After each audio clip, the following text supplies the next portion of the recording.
Saint Rose of Lima, virgin, mystic, and servant of the poor. This reflection is prepared by Father Aube Francis, pastor at St. Jude Church, Grand Rapids, Michigan, USA. Saint Rose of Lima, virgin, Isabelda Oliva, birth and family. Saint Rose of Lima, born Isabel Flores de Oliva on April 20, 1586, in Lima, Peru, was the first canonized saint of the Americas. She was nicknamed Rose because, as a child, her face was said to glow with a beauty so radiant that a family servant compared her to a rose. The name stayed with her for life. Her parents, Gaspar Flores and Maria de Oliva, were of Spanish descent. The family was of modest means and often struggled financially.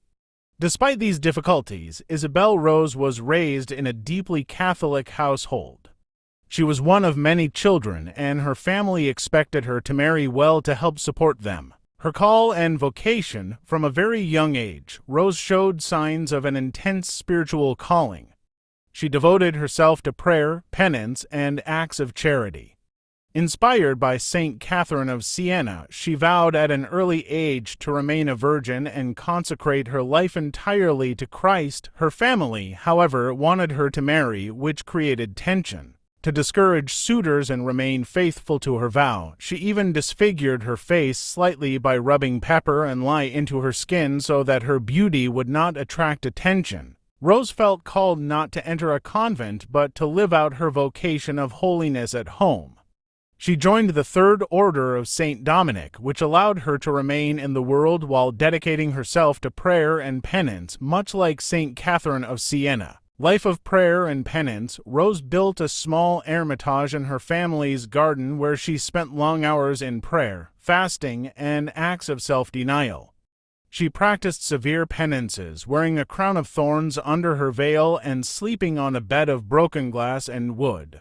While these practices might seem extreme to us today, they were expressions of her mystical union with Christ and her desire to share in his suffering for the salvation of souls. At the same time, Rose was not detached from the world around her. She worked tirelessly to help the poor and the sick, caring for them in her own home. She supported her family and her acts of charity by doing needlework and selling flowers, which earned her the name Rose. A mystic, Saint Rose of Lima is considered a mystic, a person deeply united to God through extraordinary experiences of prayer and contemplation. Mystics often receive visions, revelations, or profound spiritual consolations that go beyond ordinary prayer. Rose experienced visions of Christ and Mary and endured spiritual trials that brought her closer to the mystery of God's love. Her mystical life was not a retreat from the world but a deeper immersion in Christ's mission of love and sacrifice.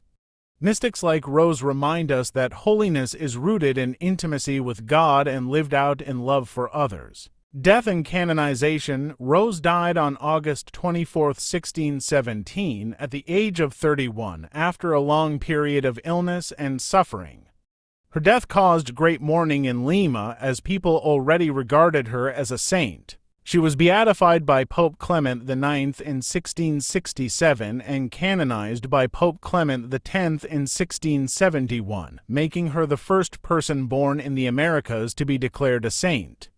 She is the patroness of Peru, South America, the Philippines, and all of Latin America. Accomplishments and legacy. First canonized saint of the Americas, model of holiness, lived in the midst of family and community life, a mystic who combined prayer, penance, and works of charity. Inspired countless people by her total consecration to God and her devotion to the poor and sick. Lessons from her life. 1. Holiness can be lived anywhere in the family, in daily work, and in service to others. 2. True beauty comes from within. Rose teaches us that inner purity and love are more valuable than external appearances. 3. Mystical union with God leads to service. Her visions and penances were not ends in themselves, but sources of strength to serve the poor and bring others closer to Christ. For sacrifice and love go hand in hand. Her life shows that deep love often calls us to self-denial for the good of others. Reflection question. Saint Rose of Lima dedicated her life to prayer. sacrifice, and service, even while living in her own home, how can I, in my daily life and within my family or community, create an hermitage of the heart where I can encounter God and serve others with love?